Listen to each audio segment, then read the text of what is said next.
Welcome to episode 106. The Enneagram. Join us as we explore the challenges and the huge potential benefits of diving into the spiritual growth of the Enneagram. Stay tuned. Welcome to the Witchy Wit podcast, where we look at life through a witchy lens. I'm Kimberlyn. I'm Leilani. At Witchy Wit, we explore current events, Ideas, music and books, and experiences in ways that recognize energy and life in everybody and everything. We are both real witches. And we bring two real perspectives through the lens of our different ages, Races, and backgrounds. with a healthy skepticism for what we have been told is true. Our conversations are raw, candid, and vulnerable. Join us as we cast a spell to uncover what we each know is true in our intuitive, witchy selves. Alrighty, welcome to episode 106. The Enneagram. The Enneagram, yay. So this is something I think is really important to you and I in our own practices. So it made sense that we would want to. I can't believe we haven't done it. I know. So far. Yeah, me too. So We mention it all the time. me too. In our episodes. Yes. So today we'll be talking about the Enneagram. We'll be talking about how it relates to our own spiritual practice as witches. We'll talk about some books, some of our favorite Enneagram books. And then we have a poem that kind of ties into it. Indeed. But before we do that, how about we just kind of catch everyone up and ourselves up on what's been happening? I think that sounds awesome. So I'll start. Oh, before we do, so I'll start in a moment. We just would like to alert to everyone to the fact that I'm sitting in my craft room, and this kind of ties in with my check-in, and the window is open, and it's so beautiful. It's such a lovely day that we decided to leave it open. So you might hear some road noise or some birds chirping, or right now the squirrels are, I think, getting it on to...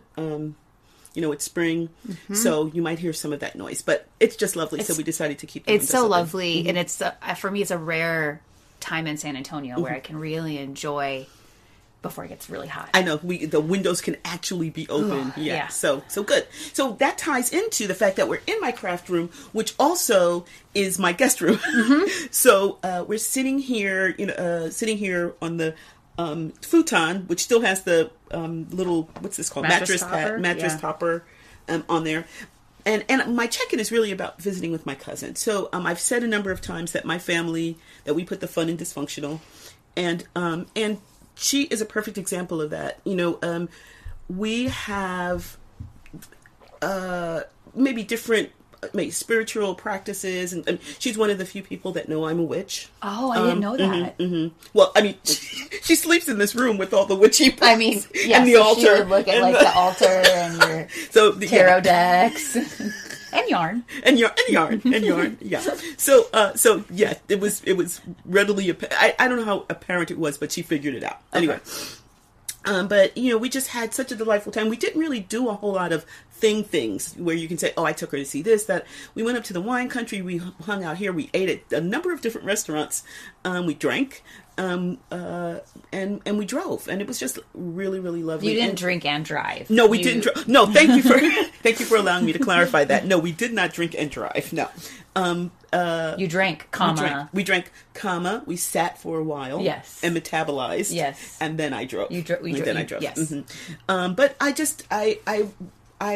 it reminds me how much I love my family, and we don't necessarily all pull, at the same way in the boat, but we are a boat that we're all committed to. And so, just having her here just reminded me of that.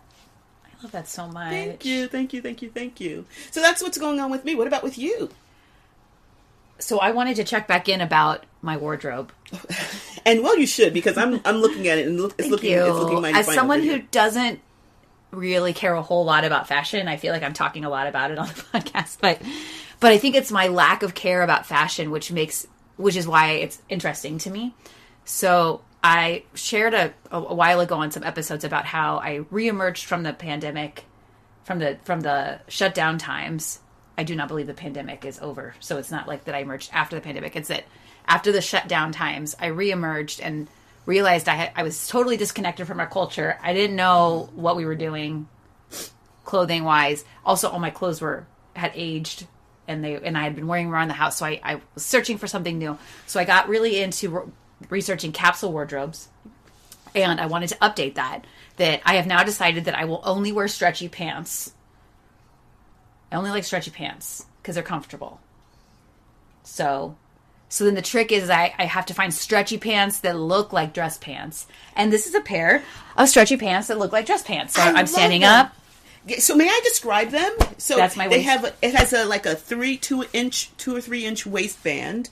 It has like a seam down the front to imply the old fashioned seamed pants. It has pockets. Oh, no pockets. Oh, it has pockets. No side pockets. No side pockets, but it has hip pockets or whatever they call them, butt pockets. And it's a close silhouette because they're yoga pants, right? These and they have to be able to move. Yeah, they are made from yoga pant material. I'm going to pull them and stretch them. Hope everyone heard that. But they look like dress pants. They do. They're flattering. Thank you. And they, that you can dress them up, you can dress them down if you need to, but they dress up really well, and that's impressive. Thank you. I very much like these, and I just want to wear clothes that feel comfortable. And all of my clothes, 90% of my clothes are black. These are navy blue. But my goal is to be able to walk into my closet and just reach a hand into any section and pull out different pieces of clothing, and they all match. With your eyes closed? That I could do that. I could pull out a shirt with my eyes closed, reach into my pants section, pull out a pair of pants with my eyes closed, put them together, and they match. Dang. That's really actually very smart. And it's not like they all look the same. It's different looks because I'm noticing this is a really flattering top. I like that. It's kind of business casual, but I could see it with some pearls. So I could see it dressed up, So not that pearls were the only way you can dress things up, but yeah. So very nice. Thanks. Congratulations. Well done, you. There we go. So do you know how many pieces are in your capsule wardrobe? I do not, and that's why I don't call it a capsule wardrobe based on, because capsule wardrobes are normally very small. Mine is not based on capsule by size because I just have whatever I want. However many pieces you have. But I do think about it as capsule in like the ease with which I could dress things. Mix them together, not dress them. Mix them together to dress myself. That makes total sense. Yeah, and well done. There we go. And you have a nice little jacket, so that it is black, which is black, but it has a more drapey. So you have that silhouette. What was the silhouette? The silhouette, yes, yes. That I talked about in my other check-in. Yes, yeah. So I look every time I see you now. I look and say, oh, okay, so, well done. Yay. There we go. Yes. So shall we go on to our episode? All right. The Enneagram. The Enneagram. So I imagine we might be meeting people who have no idea on this episode that might have no idea what the Enneagram is. Yeah. And also some that know what the Enneagram is. Yeah. So I think we can maybe hit a happy medium in terms of not being overly not insulting people, but also being giving a little detail, a few details. So one of the things I want to say is that I started with the Enneagram kind of kicking it old school with a book. Oh, right. Wow. So, because I'm noticing in our outline it seems like you've gone to the internet. Reddit is huge for me with the Enneagram. Okay, so perfect. So I'd like to start by saying that while we will be talking about some books, that a lot of this information, the general information, can be found very easily out there on the if you have a phone, laptop or whatever, as long as you have access to the internet. So we're going to we're not going to tell everything. We're not going to tell everything about the Enneagram, but maybe just some of the most important aspects of it, at least for me. I think yes, exactly, and especially coming at it from a witchy perspective. For sure. So and also an anti-racist perspective to tie in. Yes, not to give it away, but like. Some of the books that we're talking about. Yeah. Okay. Excellent. So, shall we just talk a little bit about what the Enneagram is? I think so. Okay. So basically, it's a way of approaching. Well, actually, it's a way of approaching your interaction with life. I mean, that's and I think a lot of personality typing, or I think they call it personality or character typing, is really that. It's just even astrology, even there's certain ways of thinking about oneself. And I don't know for a lot of people, but I can say for me, the goal of that better understanding how I walk in the world and how I can do it better, and better in terms of my effectiveness in the world, but also my health and growth. Right. So these are 9 personality types. They're based on core. Oh, and this is great because they're based on what drives us. They call it core motivations, and not on action. So often we can say, "Oh, that's a type 1 person, like type 1 personality," or is it an A person, or type? What's the ones that are like a type A? A type A person. Me, Yeah. Yes. Yeah. So we I am can say, type A. Okay, so but we can talk about type A, but we talk about type A because we see someone who is go, or they're very, very high anxiety or stress, or highly motivated or competitive in some cases. So we look at their behaviors and then we say, oh, that, look, I don't know, but I'm guessing she's a type A, right? But the thing about the Enneagram is that while sometimes you can do that looking at a person, it's really about what drives them, not exactly how it manifests, right? So shall we just talk about them really quickly? Yes, and so you mentioned that there are 9. I'm pretty visual, and so there's a picture of the Enneagram that is often used, which it looks like a circle with like lines coming up through it, and it has the numbers 1 through 9 all on the outside, and then. And so that so we'll be referencing like how they are connected to each other, and so it's important like what's on either side of them, what is across from them. So like we'll be talking about all that. Yeah. So let's start with that because we have these 9 personality types, and they're grouped in 3s, and the grouping is based on what is the thing that the personality type tends to not want, and what the personality type wants. Would you agree with with that? So yes. So and the core motivations, duh. So there we go, right? And so as we're looking at this, we have and then there's also and how they express. I don't want to say express. What's the word I want? How they interact with the world. So you can interact through your head. Wait, I've already lost it. Through your head, your heart, and what's the third one? Head, heart, or gut. The gut. There we go. Or another way of saying that is instinct. Yeah. Yes. So feeling. So heart or feeling. There we go. Heart or feeling, head or thinking, and gut or instinctive. And one of the things is as you read about the Enneagram, they have tests that you can take. And the problem with that is that as women, we are so conditioned to behave a certain way. And the tendency is, as you're taking the quizzes or profiles or whatever, to kind of base it on what you do as opposed to what you feel. Yes. Or how how it's landing in your body or your head or your gut.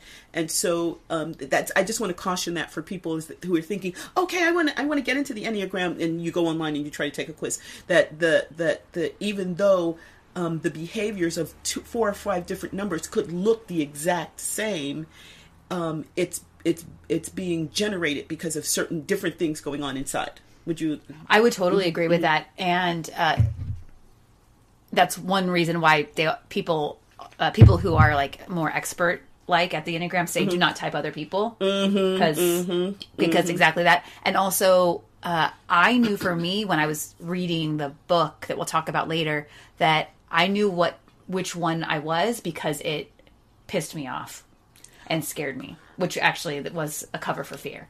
Whenever I read the fears, I felt so called out that I was like, who the hell do you think you are? And then I thought, oh, well, that means it fits.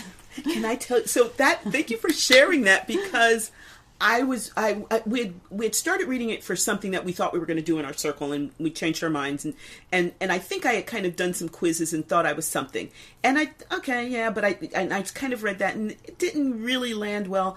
But I'd gone to Rome. I was living in Rome for just about 3 months, 2 or 3 months. And I took the book with me. And I remember, not to overshare, but I was in the bathroom reading, and I read the one for my type. I thought I was just kind of skimming through the other types, and I read the one for my type, and you were saying it got you angry. I started weeping because for the first time I felt seen. Wow. I felt seen by a book.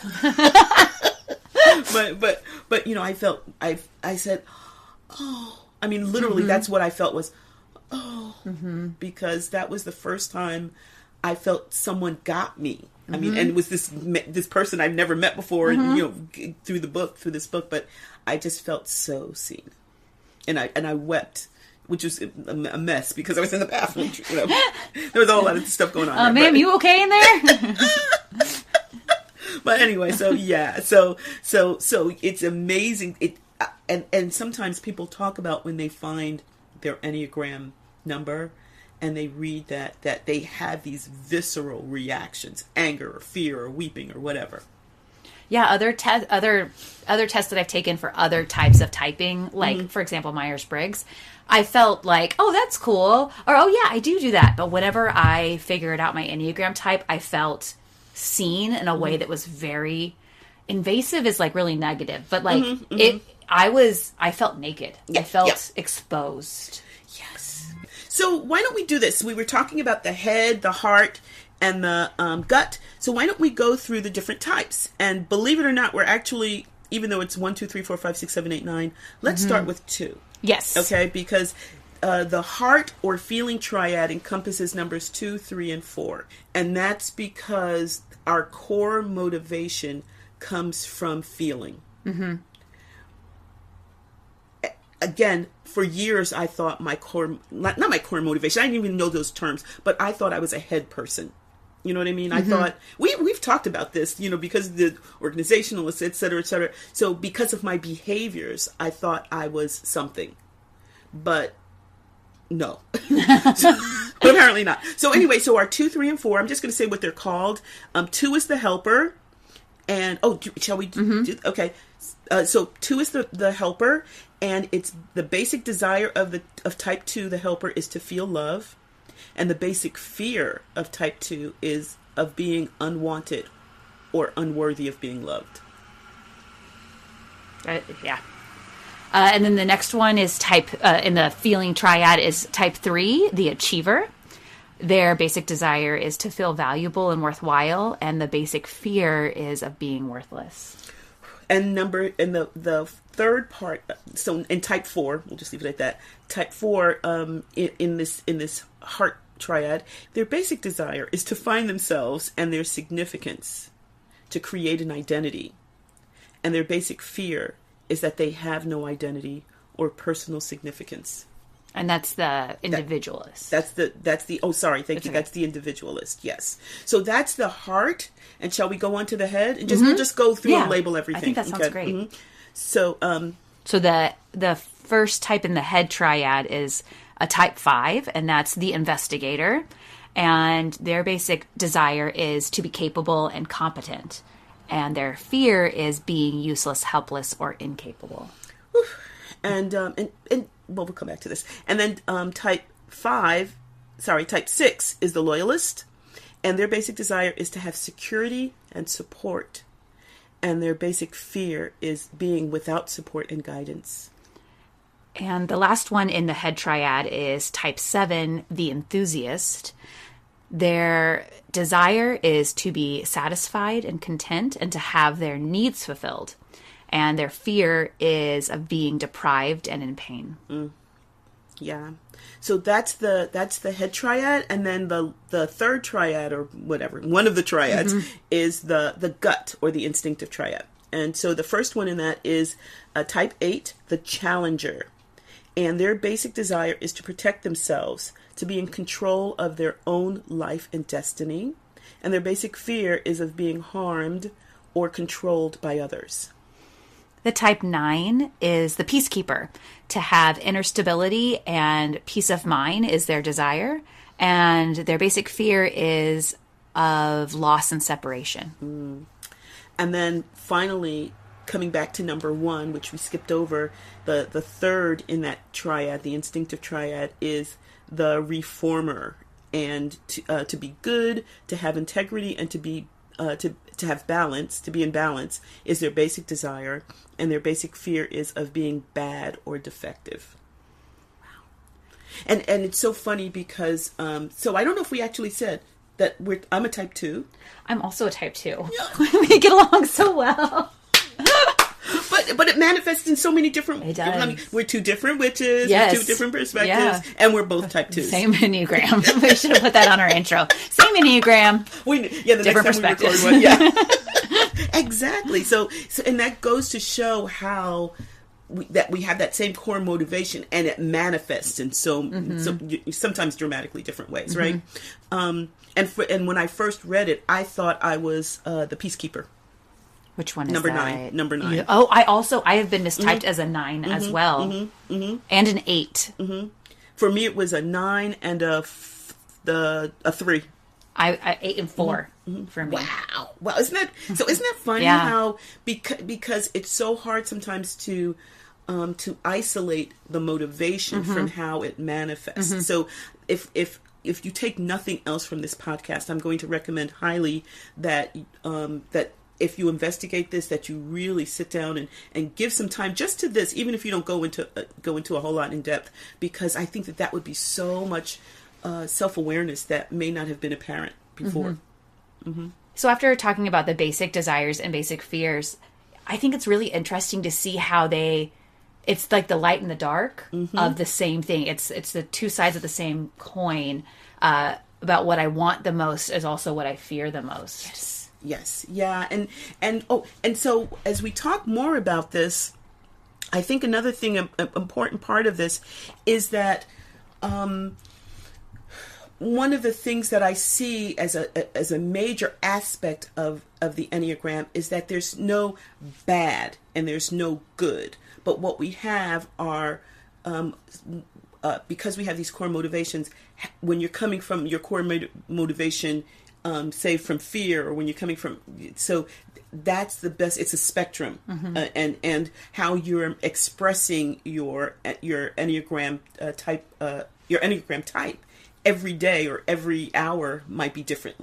So I think it's really useful because it helps me to just say, oh, I did a stupid thing, or that was me being dumb, or that was me being a bad Enneagram too, and just allowing me to say, okay, well, let's sit back for a second and think about, okay, what was driving that? That's it. What was driving that? What was driving that? So again, I often dwell on the impact of what I've done, as opposed to maybe like sitting with that intention, and then because if I can change that a little bit, then I can kind of mitigate maybe the distance between those two things, right? So yeah. Another beauty of the Enneagram is that while you may have any person will have a particular type, and it doesn't change over the course of your life, like how it manifests might change. So we talked about the main personality types, but then one of the beauties of Enneagram is that they also talk about wings. Would you like to share your thinking about wings? Yeah. And then I can... When I think about wings, I think about like colors of a rainbow, but where everything blurs into the next. Instead of like definitive, like red, orange, yellow, it's like red that bleeds into the orange that bleeds into the yellow. And the wings are the colors on either side of whatever number we are. So for example, I'm a 2, but so that would mean I have a 3 on one side of me and a 1 on the other. And I absorb some of the characteristics from those two numbers, those two Enneagram types on either side of me. And sometimes we can lean more strongly into one or the other. Sometimes we might be pretty balanced with both, but that we do have those characteristics and core and influences on our core motivation. That's how I would think of it. How would you think of it? So I think of it as I interact with the world, I'm like looking forward and I'm bringing my whatever to it, hopefully my best self to it. But there are parts of me that feel these other ways of dealing with things, and maybe at some point they might have gotten reinforced or not. But it's kind of, to me, it's kind of this peripheral ways of knowing, and peripheral ways of, I don't want to say acting, but peripheral ways of knowing.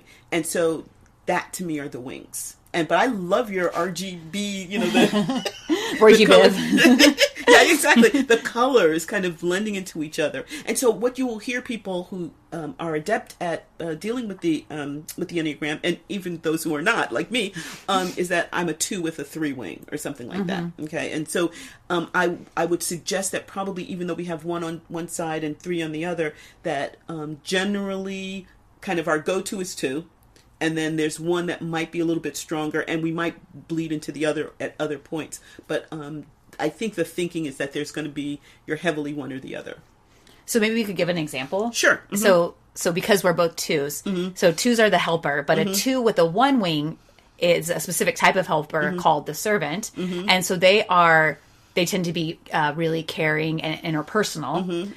Then we've got 2 the helper, and then a 2 wing 3 is a host or hostess. They tend to be more people-pleasing and possessive. That would be me. I am a 2 wing 3, and I absolutely get angry about it because I want to be a 2 wing 1. And I have feelings, and I'm like, no, you are a 2 wing 1. So for me, I go to anger when I am called out, and the Enneagram is constantly calling me out. Because I'm like, I am not a hostess. Listen to, look how spicy I'm getting. Yes. Listen to our living room episode. I do not host. I'm like, my living room is a hallway between my backyard and the front door. Like, I'm not a hostess. Okay. Like, I don't wear, like, the 1950s little dress, and I invite people over and give them tea. Like, oh, you do? Yeah, I know! I even have, like, a little 50s apron that a friend gave me because he said he saw it and thought of me. But what I do is I am the hostess in that I cultivate community. Yes, you do. I just don't do it out of my living room, and that's what I... If you want to listen to our last episode. We had this discussion about the a while ago, and I can't remember what episode, but we were saying how we have these same type of pulls, right? And yours is wow, I can't even remember what episode that was, but I remember us sitting in this room having this conversation. Yeah. And we weren't talking about the Enneagram at the time. No, So, wow. but you're right. Yeah. So, wow. Okay. So, and everyone, so we mentioned ours. I'm just going to pull one out of my behind. So, for example, the 8 is the challenger, and the 8 with a 7 wing is the maverick. And that's forceful and dominating, I guess, self-confident. Well, they're all self-confident. And then the 8 with the 9 wing is the bear, which is willful and confrontational. Okay. I think I know someone like that. Anyway, so there we go. But not to type somebody. Right. So. Right. But and we'll talk about this too, like, we go to different Enneagrams when we are in growth or stress. Yes. And can we talk a little briefly about that? And let's, to keep it concise, maybe stick with like the 2. Because it's our podcast. Because it's our podcast, exactly. So each Enneagram, based on the type, goes to an Enneagram across from them whenever they are in times of growth. And then they go to a different one during times of stress. And I like to think about it like our natural ways of coping, because both of those are things are changing around us. Things are unstable, either in ways that we deem as healthy or stressful. And because of that, we have certain ways of dealing with that stress, whether we perceive it as good or bad. But we have ways of adapting and moving through our life with that stress. And so to me, it looks like little arms sticking out from our number, but going across the circle. Across the circle, not so different from a wing, which is going to the sides. This is like sticking out and going across the circle. So, for example, we have the type 2, and the type 2 moves across the circle to a type 8 and to a type 4. And it goes to type 8 in times of stress and type 4 in times of growth. So going towards the leader in times of stress. There we are. And then moving towards the artist in times of growth. And I see that in both of us. I do too. Yes. Really makes me mad. It makes me mad. But I feel so seen. I feel like, particularly that, I just feel so seen. Yeah. Yes. So just to use to use us as an example. So Because why not? Because why not? It just shows that like how one of the things I think I've said on here a lot is that my ways of coping are viewed by our culture as positive.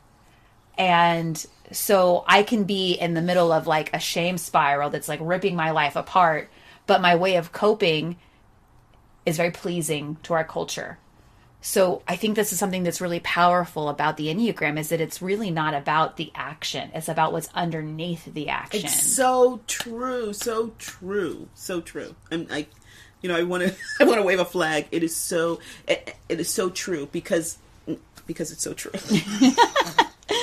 I'm going to shut up now. And then we also talked about the 8 in our last example. And so just to give another example, the 8 can reach across the leader, which is the 8, can reach across the circle to the 5 in times of stress, which is the thinker, and then can reach across to a 2 in times of growth. And so it's really interesting to notice that it's us reaching from whatever our core central triad is of heart or a mind or a gut, and then we reach out into these other ways of knowing during these times. One of the things I find about this is how rich it is.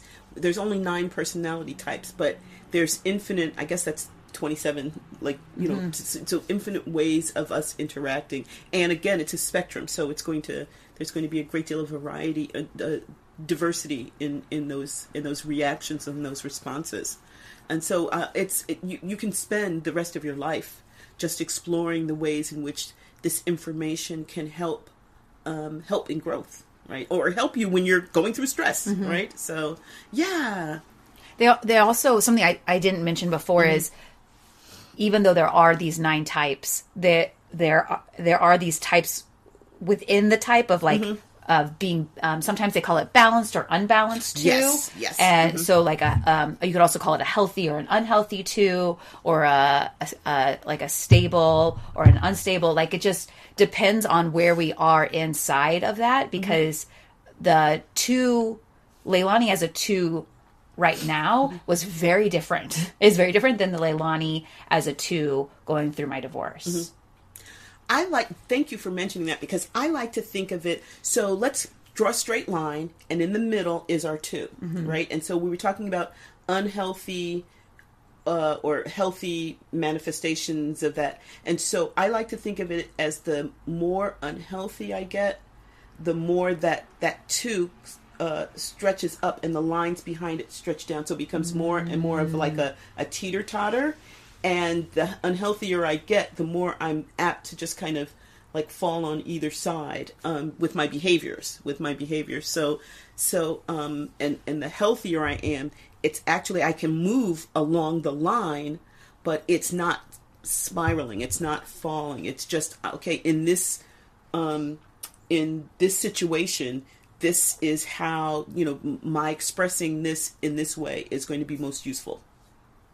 I love the way you see things so different than me, but like we see the same thing, but when you explain it, I'm like, yeah, that makes sense. Yeah, well, that's 2 different witches. So anyway, so and one of the things we were talking about, like why people use this, to me, that's one of the major positives, is that I can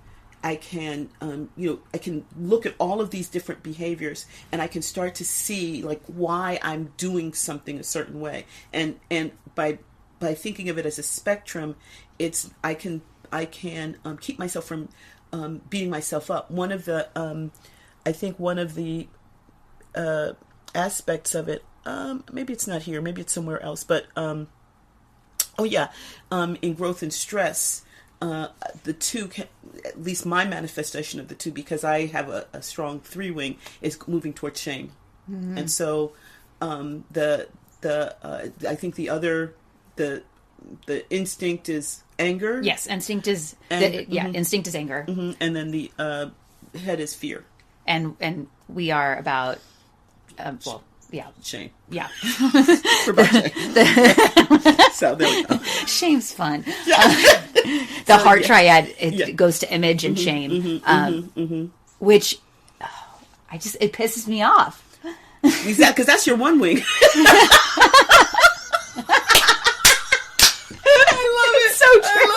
I love it. It just hits right at, like, it really bothers me how much I care about what other people think of me, about my reputation, about how I'm perceived. But I'm a helper. I'm supposed to help people. People are supposed, and then it goes right into my people pleasing of my 3 wing of, like, people are supposed to, like, I'm supposed to help people. I people please, which, like, is intensified by my my codependence. See, people, this is, if you're listening to this is an Enneagram spiral. Behold the Enneagram spiral. It is a wonderful tool. It also drives me crazy. Well, what is it? Growth. No, it's wonderful, but it's something about when it comes, it's going to be wonderful, but first it's going to piss you off. Oh, I think that's yes. Marianne Williamson who said that. Yeah. So let's talk about the negatives. We mentioned some of the positives. Would you like to get us started? So we one of the top negatives for me is that people can really miss the point of the Enneagram, which is the motivations, because I think it's like very much like our BuzzFeed culture of, like, take this quiz and figure it out, and then we can really get a mistype of our Enneagram type because it's based on our core motivations. And the blessing and the curse of that is that, talking about me getting angry, I have to be honest with myself, and I can, as a 2, I'm real good at painting myself in a good light, and then it totally messes up my typing. So I have to be vulnerable. It rips away the curtain, and so it's like, oh, that's what's behind there. Yeah. So if I don't want to look behind the curtain, I can fake through like an Enneagram book and come out patting myself on the back. And one of the ways I know that I'm not doing that is that it just feels like salt in a wound for me whenever I'm like, Can I? So one of the things that I love, that I think you got this quote from someone. It's too Christian for the pagans and too pagan for the Christians. That's a quote from me. Like, my favorite club in San Antonio is too gay for straight people and too straight for gay people. So that's like my favorite club in the whole world, and I feel that way about the Enneagram. But I really like liminal spaces. So it's good for you. Yeah. So because for a long time I thought that the Enneagram was rooted in Christianity. Oh, because a lot of the major proponents of it, who wrote the books, etc., are Christian. Yeah. Yes, exactly. And now it was really easy for me to find Christian pages on the Enneagram that were like, it's bad, it's rooted in the occult, don't do it. And then like more pagan-y places where, like, the Christians took it and blah blah blah. So once again, I feel like I'm standing in this liminal space, really loving this thing that seems to kind of fit in everywhere, but not fit in anywhere. I think people are drawn. They're saying it comes from the Kabbalah, because of the things. But then the people who do that say, no, that was imposed upon the Kabbalah. So the Kabbalah, and yeah. I also feel as if. And I think you alluded to this, is that I can, let's be clear, I can go through that and just read the stuff that I want to read. And so it's like anything else. There's a great deal of honesty that's needed for that. So, okay, let's talk about shadow and Enneagram. Oh. It's fine. It's fine. It's fine. So what do you mean? Tell me what you mean then. So I think the Enneagram, one of the gifts and the challenges of the Enneagram is that it offers opportunities to call out the shadow I'll talk about myself, in me.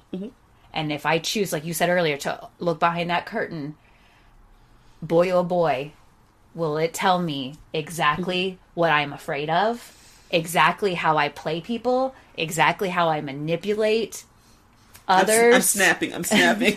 And myself, the way that I fool myself into thinking that I'm good and it's fine.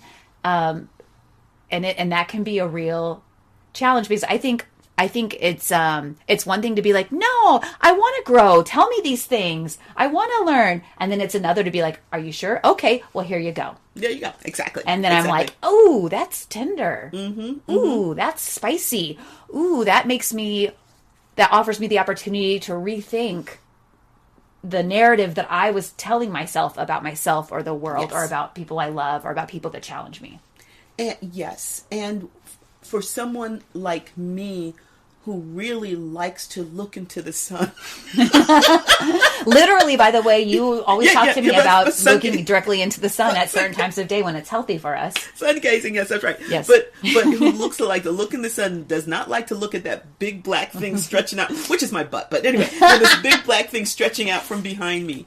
I get you. And so I'm going to go ahead and put the plug in for this book.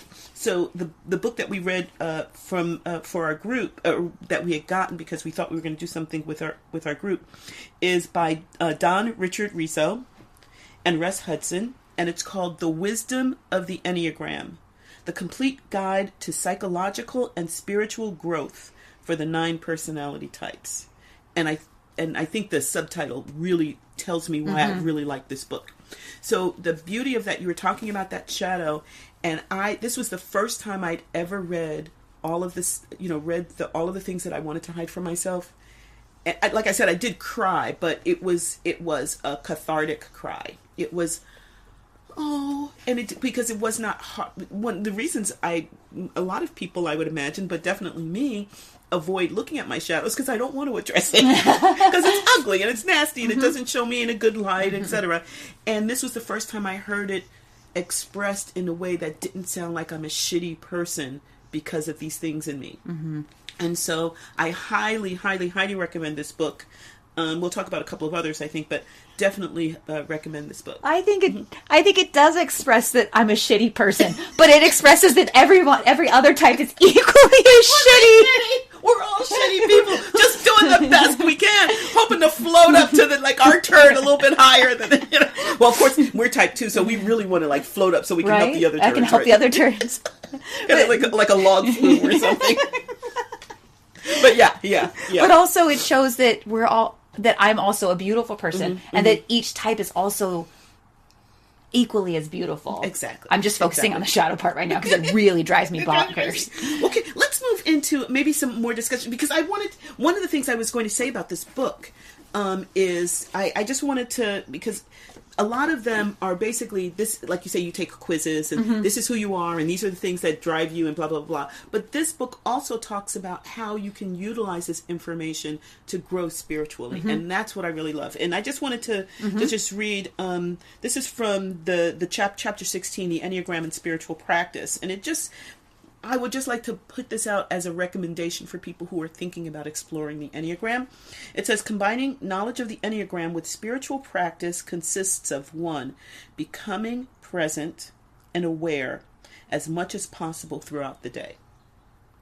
We've talked about that on this podcast so many times. It's to me, so much of this is so, I think he might, I don't know if he's one of the Christian ones. I know there's someone else is like super, super Christian in their explanation of it, but when I read that, I was like, yes. I mean, it's so witchy to me. It's so witchy, and that's number 1. Number 2 is seeing your personality in action.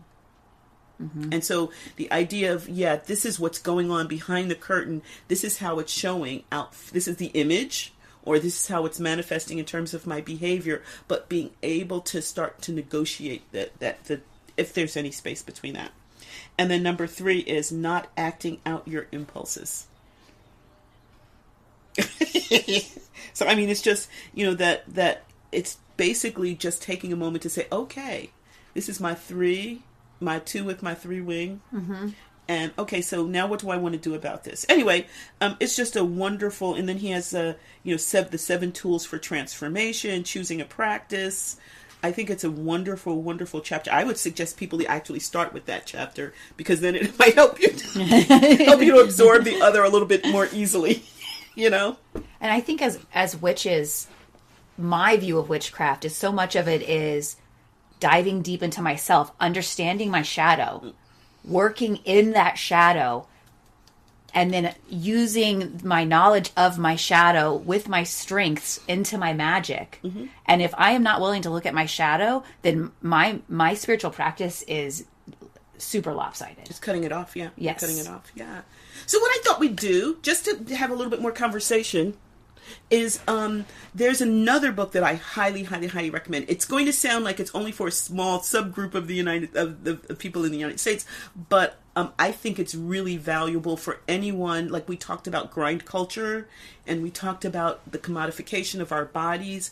I think it would be useful for anyone who is interested in ways in which they can work through being a part of this culture and protecting themselves. I don't want to say protecting, allowing themselves to express freely. And more information on that can be found in our episode that's titled Rest. Titled Rest, exactly. And a couple of other episodes. And also other episodes, yeah. But the book that I'm talking about is The Enneagram for Black Liberation. Return to Who You Are Beneath the Armor You Carry. By Agaram. And I'm just going to say that again. Return to who you are beneath the armor you carry. These Enneagram books have powerful subtitles. Exactly. So you might be put off a little bit, but if you're not Black, you might be put off by the Enneagram for Black Liberation. Please, I'm going to highly recommend that you not allow that to turn you off. Like I said, that subtitle is so important because I think that that's such an important part of this book. So what I thought we'd do is play a little bit of the excerpt and then discuss it. That sounds great. Okay. So let's do this.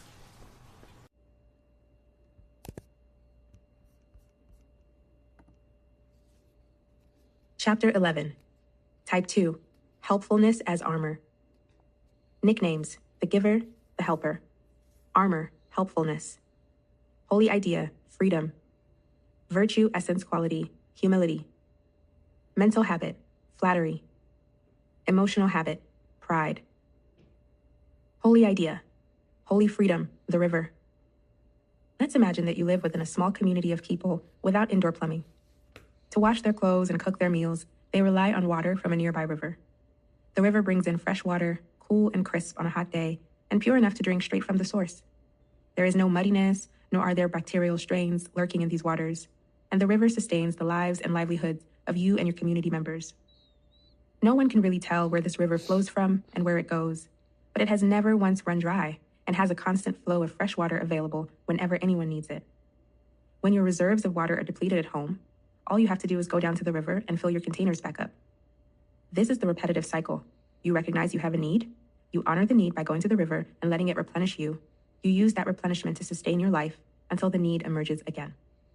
The river is always available to everyone.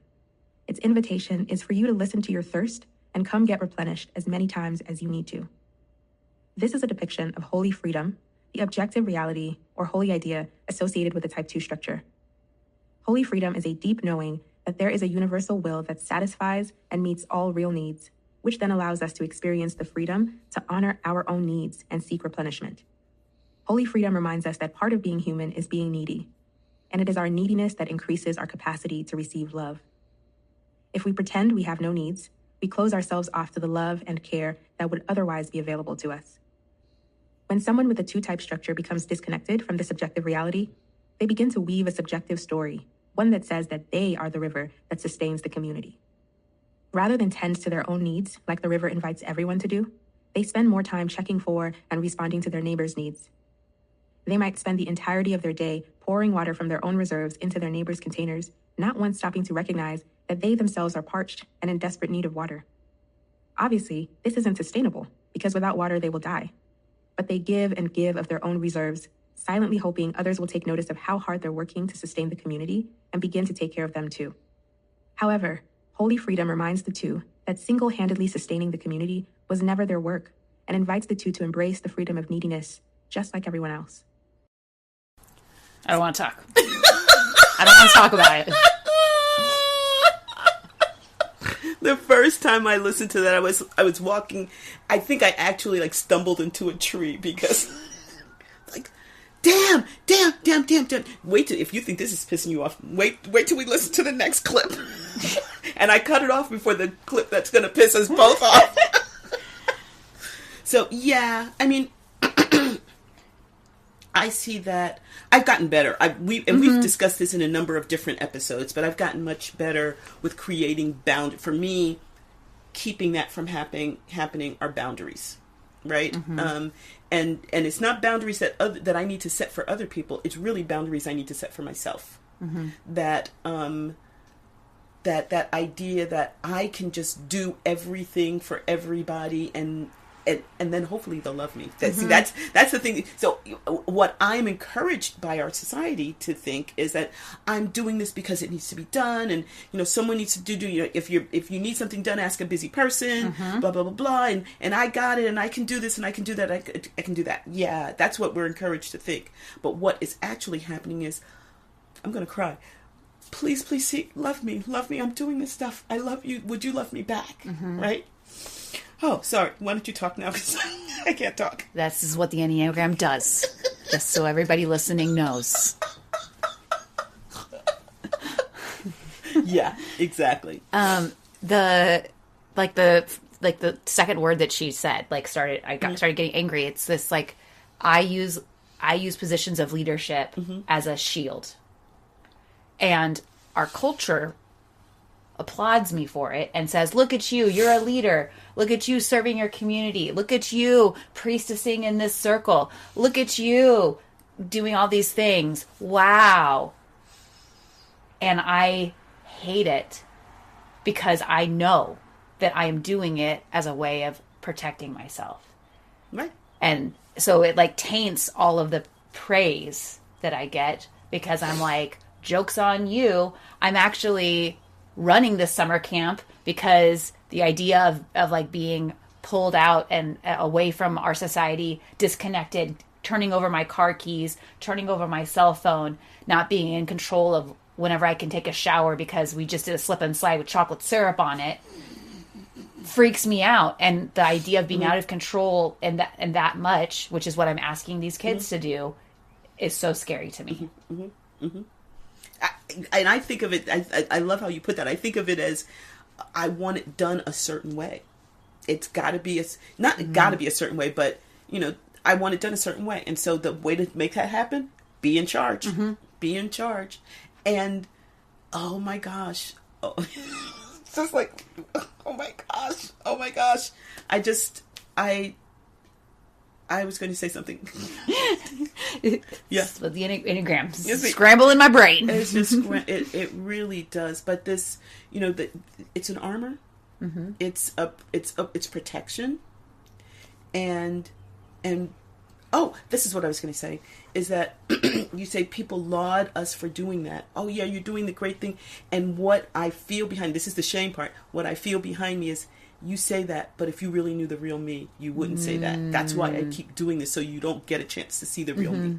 It's the armor, right? It's protecting my seamy underbelly. I don't want you to see it, And if I get enough degrees, if I do enough apprenticeships, if I get enough titles, if I get enough status, then people will think that I am good, and I will fool them. But they'll love you. And they will love, right, they will love, I will fool them into loving me because then they will think that I am good and they will not know what is underneath. Exactly. And that's the shadow, that's the dark part of me. Yes. Freaking Enneagram. And I'm going to get more upset at this next clip? I don't know, maybe not. It pissed me off, but... Okay, let's see.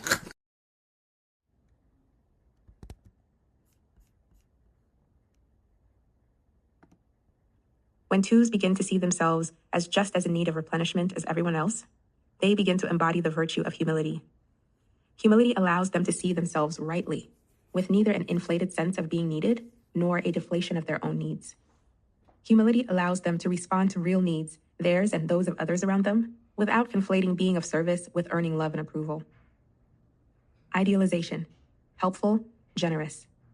As we've seen already, the story of the two is that they must be seen as helpful and generous by those around them, and especially those who are important to them. All heart types, 2s, 3s, and 4s, create images that help them to be seen in a positive light for the purpose of earning love, connection, and approval. 2s believe they must be helpful in order to be loved. In other words, they must give love to get love. I'd love your thoughts. Okay. So for me, manifest with we talked about this a lot in the rest episode, human being versus human doing. And I definitely have parts of me that feel like I need to, I can't, I'm not just worthy of love. I have to do things and then people will like me. Or people will want to be with me. Instead of my innate nature as a human being says that I am deserving of love. And lovable. Yes, and that I am lovable just by me being me. And I that's how it manifests for me. I really struggle with that. And that ties in a lot with me as a codependent. What are your thoughts? When I read it, when I first heard it, this was after I walked into the tree on the other part. So when I first heard, this is literally right after the first clip that we listened to, I thought, that's interesting. And I think I kind of blanked it out. I just didn't listen to it. And then later, I had to go back to, I think you know how you just listen and you realize, I haven't been paying attention. So I went back and I couldn't figure out where I stopped paying attention. So I just went back to the beginning of the chapter and listened to it again and got to that part. And I just got super, super still. It felt like my heart stopped, my breathing stopped. And we've talked about this in a number of different ways, kind of adjacent to this, but never that idea of the transaction. That all of these behaviors are coming from this fear of not being loved. That so it doesn't matter what I do, like you said, we're being praised for being leaders, etc. But if I stop for a second and think, okay, why am I doing this? What's the core fear? Not even what's the core desire. What's the core fear? Because it's the same thing, right? What's the core fear? Then that shines such a light on whatever before I do it. So like the book I just read from the book where it says not acting on impulses. So my impulse to do something, if I could take a moment and stop and just think, why am I really doing this? Am I doing it because it's needed or I want to do it, or is it coming from that fear of not being loved? I think it just really shows that I find such power in the Enneagram, and I don't think it's for the faint of heart. No, yes, that's a very good way of putting that. I totally agree that,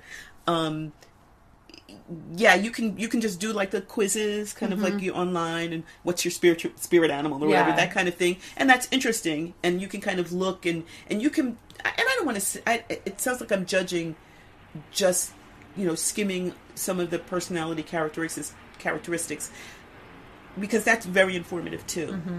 And what really works for me, what resonates for me, is diving deeply in past the shame, in past the anger, in past wanting to kick the book across the room, and saying and diving into that core and seeing what's going on in there. And so for me, as a witch, that is how I want to bring myself to circle. That's how I want to bring myself to my magical practice. That's how I want to bring myself to my spell work.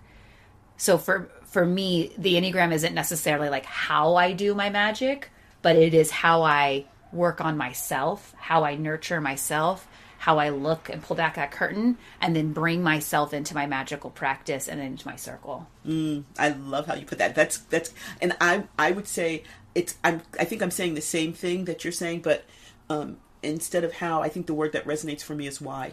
Like, why this as opposed to that? What is that? What is that telling me about that? Something that I need to know. And so, yeah. Wow. The Enneagram. Do it, people! Or not, as you feel. I would invite you to consider the benefits of working through your personality growth through the Enneagram. Tell us a little bit about this poem, the poem that we're going to read. Sure. The poem comes from a book by Rebecca Campbell called Your Soul Had a Dream, Your Life is It. How to be held by life when it feels like everything is falling apart. Woof. There's talk about titles. She's a writer, a channel, an artist, a poet, a mystic, and a mother. I know she's made some oracle cards. I think you said that she has a podcast. Most great people do. I like to think that. And she is a part of like the Hay House stable of like books writers. And speakers and writers. Yeah. So the poem that I have The poems really don't have titles, but it's from the chapter that is the end is also the beginning. Anchor your soul in your body so you can withstand the coming winds. If you see God, the divine, the sacred as anywhere but within you, everything has the potential to knock you over. But if you find your holiness in your wholeness, and your earthiness and your humanness, nothing can knock you off course, for you know that the sacred is rooted deep within. Unshakable. Beautiful poem. Thank you so much for joining us as we discuss the Enneagram and our perspective as imperfect souls and as witches.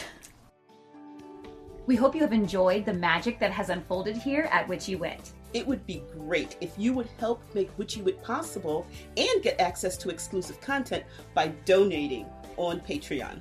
We'd love it if you join our Witchy community and enjoy shareable content on Instagram, Facebook, and YouTube.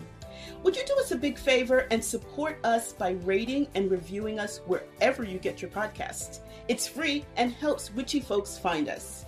Feel free to email us at witchywitpodcast@gmail.com. We love to hear from our community. Reach out and let us know what's brewing in your cauldron. New episodes are released every second and fourth Friday. Follow us on your favorite podcasting platform so our episodes go right to your playlist. You can listen as you ride your broom. Stay witchy, y'all!